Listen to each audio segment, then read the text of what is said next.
Go. For the majority of the year, we had been treating objects as point particles. However, all objects that are dealt with in most physics problems aren't true point particles, and so we need to treat them that way. We can do this by using calculus to find their moment of inertia. Here is how to find moment of inertia for a rod with the axis of rotation at its center of mass. So, first things first, we want to draw a diagram. We're going to draw the rod. Its axis of rotation is at the center of mass. And then we are going to draw a thin sliver of the rod, which is infinitesimally small.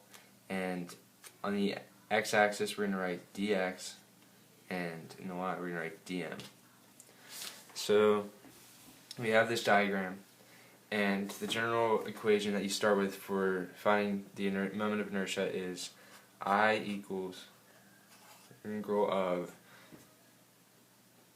r squared dm. Now r is the distance from the axis, and dm is the mass of the small sliver of the rod. We can change r to x because it's on the x-axis.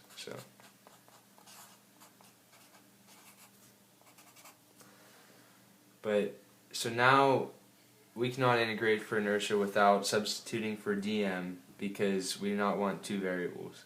And we can assume this rod is of uniform density, so we're going to use a density equation to substitute for dm. So this is a long thin rod, so the density equation would be P equals mass over length. And we can substitute for mass and we can substitute for length. Come out density equals dm over dx. And then solving for dm, we get dm equals density times dx. And then we're going to go back in the equation and we are going to substitute p dx for dm.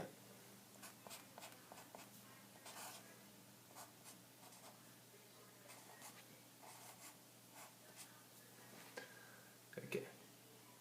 And we also have to set a limit on this integral, and we're going to choose L over 2 and negative L over 2 because it's split down the middle, and that accounts for the full object. So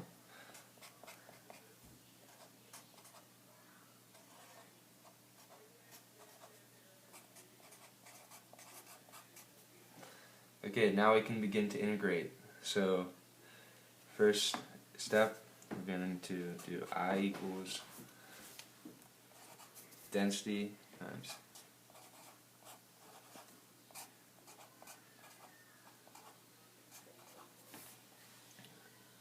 okay, and then we are multiplying density, so that can be substituted for, and just like we did up here, we can change it to ml. So I equals m over L times x to the third over 3.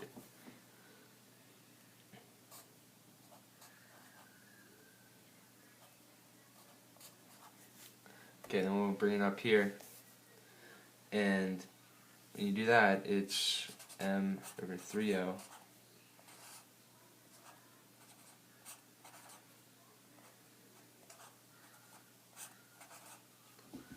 and then finally simplifying this, we come out with I equals 1 over 12 ml squared, and that is our answer.